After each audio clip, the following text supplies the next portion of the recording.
Pues muy bien, queridos hermanos, no sé si recordaréis, pero hace como un par de meses estuvimos hablando, comentando los 8 primeros versículos del primer libro del Apocalipsis, de la revelación de Jesucristo, tal como se nos dice en este libro de Apocalipsis. Y dejé para otro momento, si el Señor lo permitía, seguir con la segunda parte, por llamarlo de alguna manera. Y es lo que en esta mañana vamos a considerar, esta segunda parte, que son los versículos del 9 al 20 que se encuentran en Apocalipsis capítulo 1. No obstante, antes de comenzar a leer, me parecía conveniente hacer un breve resumen de lo que vimos en aquel entonces, más que nada porque este primer capítulo está totalmente interrelacionado, está todo conectado y todo tiene una continuidad. Entonces insistíamos en la reiteración que se ve en este libro acerca de que el Señor viene pronto, acerca de que la venida del Señor está cercana.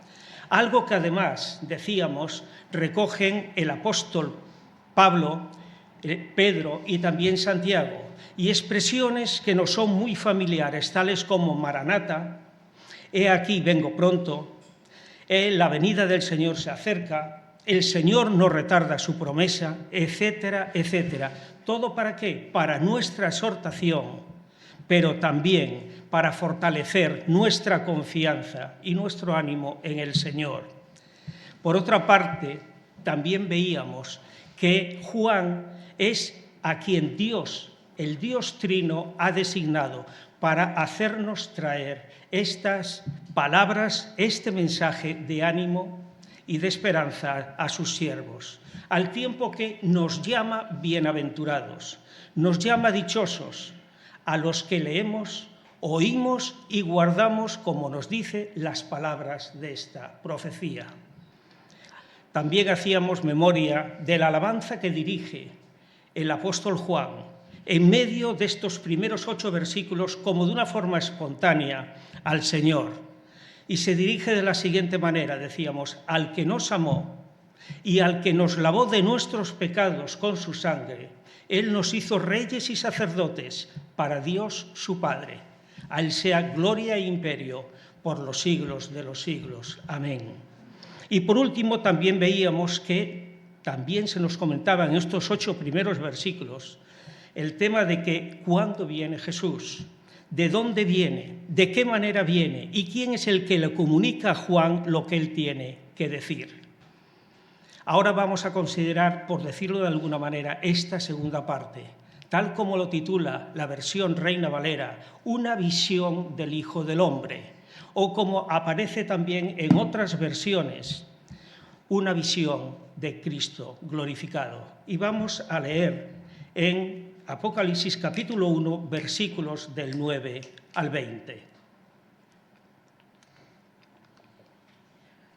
Dice así: yo, Juan, vuestro hermano y copartícipe vuestro en la tribulación, en el reino y en la paciencia de Jesucristo, estaba en la isla llamada Patmos, por causa de la palabra de Dios y el testimonio de Jesucristo. Yo estaba en el Espíritu en el día del Señor, y oí detrás de mí una gran voz como de trompeta que decía: yo soy el Alfa y la Omega, el primero y el último. Escribe en un libro lo que ves y envíalo a las 7 iglesias que están en Asia, a Éfeso, Esmirna, Pérgamo, Tiatira, Sardis, Filadelfia y Laodicea. Y me volví para ver la voz que hablaba conmigo, y vuelto vi 7 candeleros de oro, y en medio de los 7 candeleros a uno semejante al Hijo del Hombre, vestido de una ropa que llegaba hasta los pies, y ceñido por el pecho con un cinto de oro. Su cabeza y sus cabellos eran blancos, como blanca lana, como nieve, sus ojos como llama de fuego, y sus pies semejantes al bronce bruñido, refulgente como en un horno, y su voz como estruendo de muchas aguas. Tenía en su diestra 7 estrellas, de su boca salía una espada aguda de 2 filos, y su rostro era como el sol cuando resplandece en su fuerza. Cuando le vi, caí como muerto a sus pies, y él puso su diestra sobre mí diciéndome, no temas, yo soy el primero y el último, y el que vivo, y estuve muerto, mas he aquí que vivo por los siglos de los siglos. Amén. Y tengo las llaves de la muerte y del Hades. Escribe las cosas que has visto y las que son, y las que han de ser después de estas. El misterio de las 7 estrellas que has visto en mi diestra y de los 7 candeleros. Las 7 estrellas son los ángeles de las 7 iglesias, y los 7 candeleros que has visto son las 7 iglesias. Tal como dijimos en aquel entonces, hace 2 meses, el apóstol Juan ya se ha presentado a sí mismo al principio de esta epístola y se ha presentado como el que da testimonio de Dios, el que da testimonio de Jesucristo y además de todas las cosas que él ha visto, algo que él recoge en su primera epístola unos pocos años antes de escribir lo que él ve aquí en el libro de Apocalipsis. Él ahora nos va a explicar cuál es su situación real en ese momento, bajo qué circunstancias es en las que se encuentra para escribir esto y al mismo tiempo también en qué lugar está. Tal como él nos dice, él estaba en la isla llamada Patmos, un islote rocoso pequeño al suroeste de lo que hoy conocemos como Turquía. Y él estaba allí, estaba preso, había sido deportado, confinado a esa isla. ¿Por el hecho de qué? De ser cristiano, algo que no nos suena extraño hoy en día, donde tantos hermanos nuestros cristianos son perseguidos por, entre comillas, el mero hecho de ser cristianos. Y él nos dice la causa por la cual está preso. Yo estaba allí por causa de la palabra de Dios y el testimonio de Jesucristo. Está claro por qué está preso allí en esa isla, en ese islote. Los historiadores apuntan a que esto debió suceder hacia el año más o menos 95 después de Cristo, durante una de las crueles persecuciones por la que se conoce al emperador Domiciano, que extendió esas persecuciones a los cristianos. Pero el apóstol Juan sigue abundando en detalles. Aparte de decirnos en dónde estaba, nos está diciendo también cuándo recibe la visión del Señor. Y él nos dice que es en el día del Señor, que bien puede ser un día como hoy, un primer día de la semana, o el día que el Señor tenía señalado para manifestarse al apóstol Juan. Y también nos dice las circunstancias en las que él se encontraba para recibir esa visión. Él nos dice que él estaba en el Espíritu. Y eso de estaba en el Espíritu es algo que no nos puede sonar raro o no nos puede pasar desapercibido cuando además ya tenemos 2 ejemplos de 2 compañeros suyos de apostolado, del apóstol Pablo y del apóstol Pedro. Del apóstol Pablo cuando él dice que fue transportado al tercer cielo y él no sabe si en el cuerpo o fuera del cuerpo, pero que le dio una visión la cual él no puede revelar. En cambio, en el caso del apóstol Pedro, él también tuvo una visión, una gran visión en la cual a él se le anunciaba que las buenas nuevas de salvación, que la redención del ser humano no se circunscribía únicamente para los judíos, sino que era extensiva para los gentiles, es decir, para todo ser humano. Y ahora está el apóstol Juan que además tiene que recoger los detalles de lo que él va a ver, los tiene que recoger por escrito, para que todo el que lo lea, para que todo el que lo oiga y para que todos lo guarden, porque esa es la voluntad del Señor para que seamos bienaventurados, para que seamos dichosos. Y Juan, sin ninguna demora más, ya va a introducir qué es lo que él está viendo. Y oí detrás de mí una gran voz como de trompeta que decía: yo soy el alfa y la omega, el primero y el último. Escribe en un libro lo que ves. Inmediatamente Juan nos está indicando qué es lo que oye y que se trata de algo que le llama poderosamente la atención. Es una voz, pero no parece que a él le sea lo suficientemente relevante como para dejarlo ahí, sino que prosigue, es una voz como de trompeta. Puede ser que esto, como de trompeta, a nosotros en el siglo XXI nos pueda parecer algo raro o que realmente también no nos llame la atención, pero aquellos hermanos nuestros del siglo I sí que sabían de qué estaba hablando, porque el anuncio por trompeta, la señal como trompeta era algo común cuando llegaban los emperadores, cuando hacían la apertura también en las sesiones del circo romano donde quiera que se celebraba, o cuando recibían mandatarios o dignatarios, reyes o emperadores, cómo lo anunciaban, cómo lo iniciaban, ese llamado era con trompeta. De ahí la comparación que hace el apóstol Juan, para que veamos, para que se vea la trascendencia de qué es lo que él va a presentar a continuación. ¿Y qué le dice esa voz cuando se presenta? Le dice quién es el que le va a dar ese mensaje, quién es el que tiene detrás para decir lo que él tiene que hacer. Él se había presentado ya 3 versículos antes, de la misma manera que se presenta ahora, como el Señor Dios, el Dios Todopoderoso. En definitiva, el Señor glorificado, que a continuación le va a dar una revelación única. Además, también le ordena que escriba. Le dice lo que tiene que hacer. Tiene que escribir todo lo que vea. Y eso que vea lo va a tener que hacer llegar a las iglesias del Asia Menor, a los hermanos del Asia Menor, para que lo lean, para que lo oigan y también para que lo guarden. Textualmente son las órdenes que él está oyendo, órdenes del Señor glorificado, que es lo que él tiene que hacer. Y la secuencia es lógica. Nada más oír esa palabra como de voz de trompeta, él lo que hace es girarse hacia atrás. Él quiere ver quién le está hablando. Es algo normal y natural que nosotros también hacemos. Y cuando se gira y se mueve para atrás y ve para atrás, ¿qué es lo que ve? Dice, y me volví para ver la voz que hablaba conmigo, y vuelto vi 7 candeleros de oro, y en medio de los 7 candeleros a uno semejante al Hijo del Hombre. ¿Qué es lo primero que ve? 7 candeleros, pero en medio a uno semejante al Hijo del Hombre. Jesús está en medio de su iglesia, representada aquí por los candeleros de oro o por lámparas de aceite, cuya misión es alumbrar en medio de las tinieblas, cuya misión es ser testimonio de Dios en el mundo, pero con Cristo en medio. Un escritor dice, toda la visión es una visión de luz.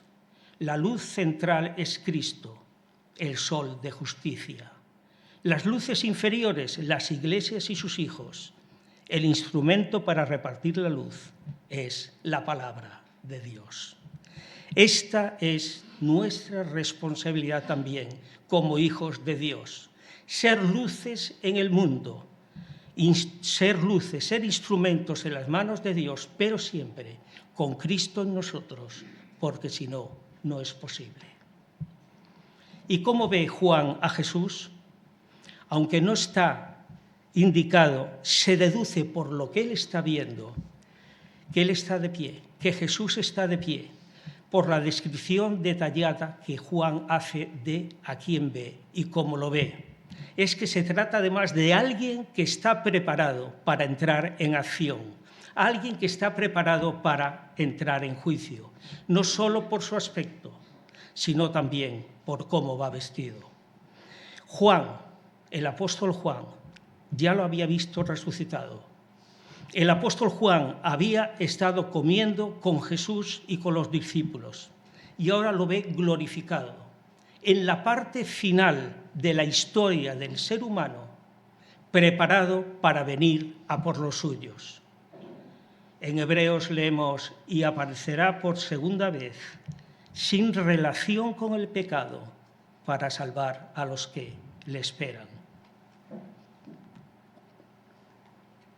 Y aparecerá por segunda vez sin relación con el pecado para salvar a los que le esperan.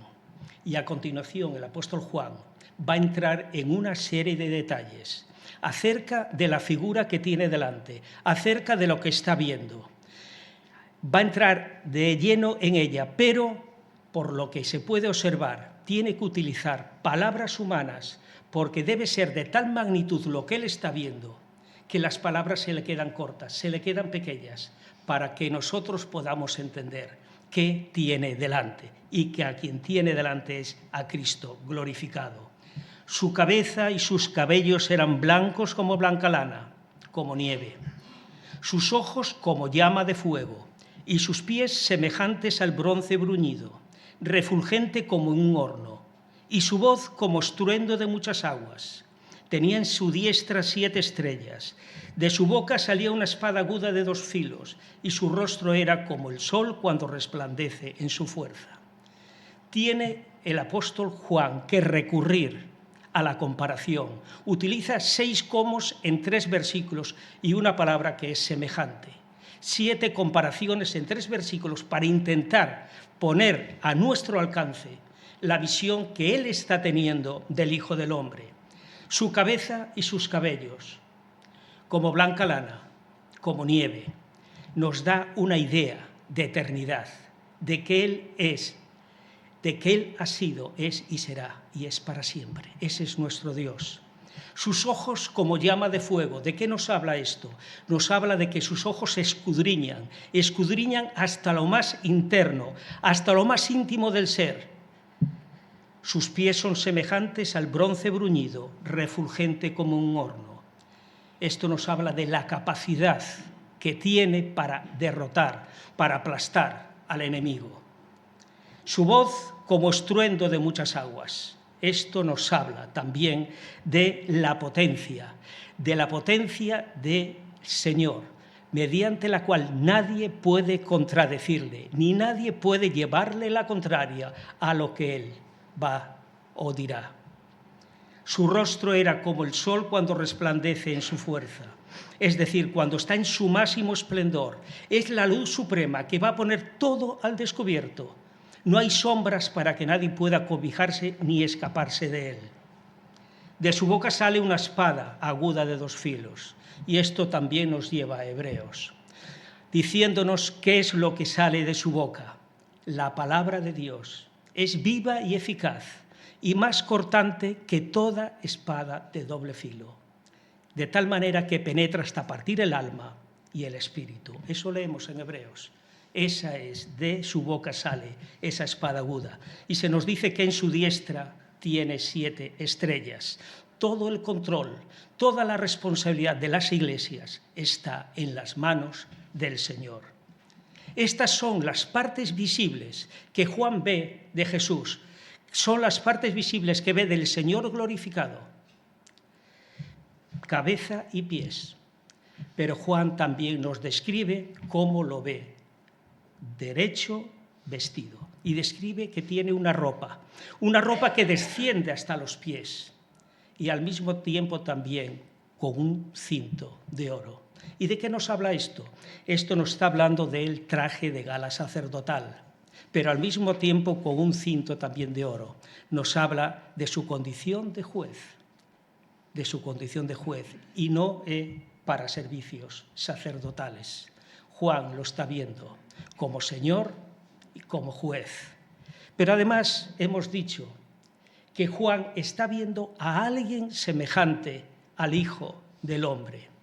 Es decir, Juan está viendo en Jesús y a Jesús no solo en su humanidad, sino que lo está viendo en su exaltación y en gloria. Esta además era la manera favorita que tenía Jesús de referirse a sí mismo. Esta expresión, Hijo del Hombre, aparece hasta en 82 ocasiones en los Evangelios y siempre dichas por el mismo Jesús para referirse a él, hasta en 82 ocasiones. Y esta expresión, este título, evocaba además una figura representativa que se identificaba con su propósito para con el ser humano y que daría él su vida en rescate por muchos, como él mismo dijo, porque el Hijo del Hombre no ha venido para ser servido, sino para servir y para dar su vida en rescate por muchos. Y para dar su vida en rescate por muchos. La expresión de Hijo de Hombre, la visión de Hijo de Hombre es algo también que sucede unos 500 años antes de que Jesús pronunciara estas palabras. Y es por boca del profeta Daniel, quien también tiene la visión y quien dice, él, he aquí, venía uno como un hijo de hombre. Además tenemos el hecho de que Daniel tuvo una visión muy similar, muy parecida a la que tuvo el apóstol Juan, pero que posiblemente, y esto lo digo entre comillas, posiblemente no acertaría Daniel a comprender el alcance de la figura que tenía delante, mientras que Juan, que había convivido, que había estado con Jesús, él podía dar fe de quién realmente estabas teniendo delante, del Hijo del Hombre. Si no, fijémonos. En Daniel capítulo 10, versículos 5 y 6, nos relata Daniel qué es lo que él está teniendo en visión, y es calcado a lo que Juan tiene después de su ascensión. Y alcé mis ojos y miré, y he aquí un varón vestido de lino y ceñidos sus lomos de oro de Ufaz. Su cuerpo era como de berilo. El berilo, seguramente lo sabéis, es un mineral parecido a la esmeralda, de color verde claro y además muy apreciado.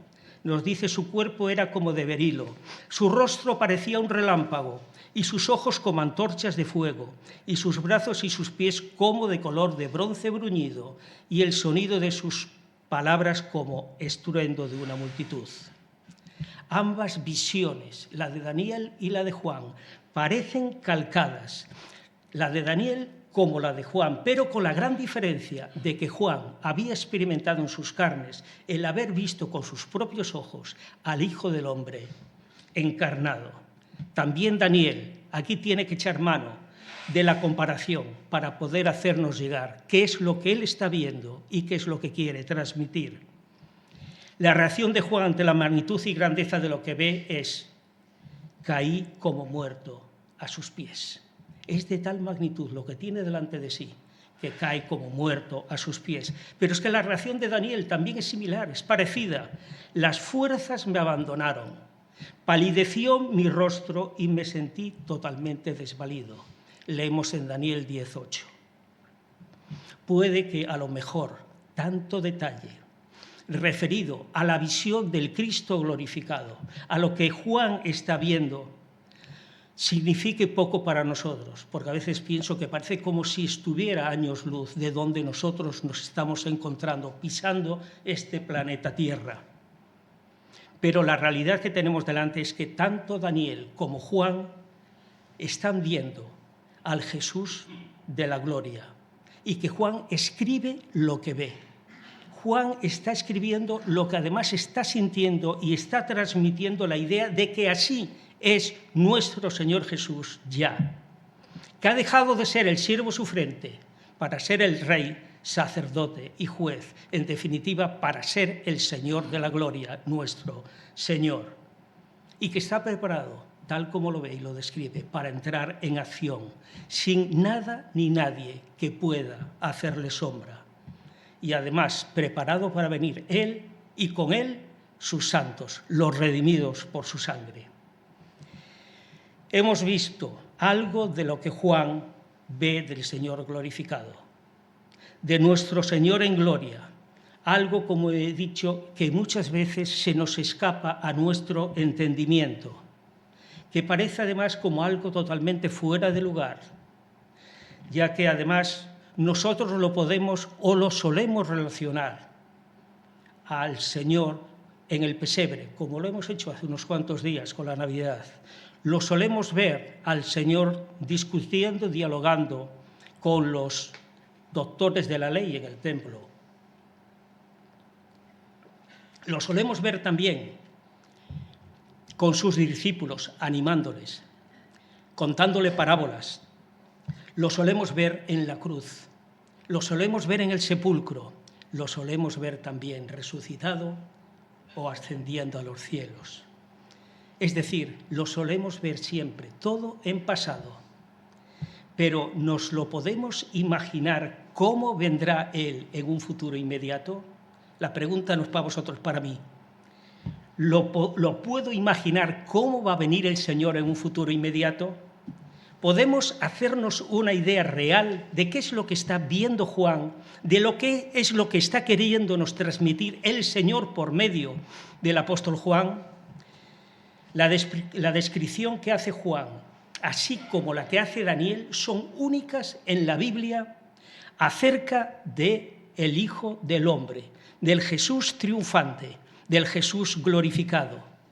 Y en cambio también tenemos otra visión profetizada, 800 años antes de que viniera Jesús a este suelo, que es la del siervo sufriente. Y en una traducción que encontré en un libro de César Vidal, decía: no existe en él atractivo ni belleza.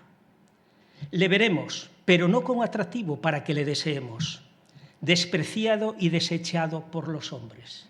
Así fue como vieron a Jesús colgado en el madero, colgado en la cruz, despreciado y desechado por todos nosotros. Cuando Él aparentemente estaba siendo derrotado, pero Él estaba venciendo a Satanás por medio de su muerte y del derramamiento de su sangre. Juan también nos traslada su experiencia, nada más verle. Tal como Daniel, Él cae como muerto, como si estuviera temblando, atemorizado y aterrorizado, sin tener además que poder levantar la mirada ante la impresionante figura de qué es lo que él ha estado viendo. Hasta que él nota su mano con esa calidez sobre él, pero no solo nota su mano, sino también que nota su voz que le vuelve a hablar. Juan había estado caminando con Jesús por espacio de 3 años durante su ministerio. Le conocía, había sido testigo de su muerte en la cruz, había sido testigo también de las palabras de Jesús hacia él que le dice que cuide de su madre. Había tenido conversaciones con él después de haber estado conviviendo con él, después de resucitado. Había sido testigo también de su ascensión y ahora lo tiene delante de sí, al Cristo glorificado, al Cristo que va a venir en gloria, al Cristo que va a venir a buscarle, a él y también a nosotros. Hemos visto por una parte la reacción de Juan cayendo como muerto, pero por otra parte también vemos cuál es la actuación inmediata de Jesús con Juan. ¿Y qué es lo que le dice a Juan? El Señor no cambia, el Señor se compadece de Juan, ve la necesidad de confortarle ante esta visión que él está teniendo.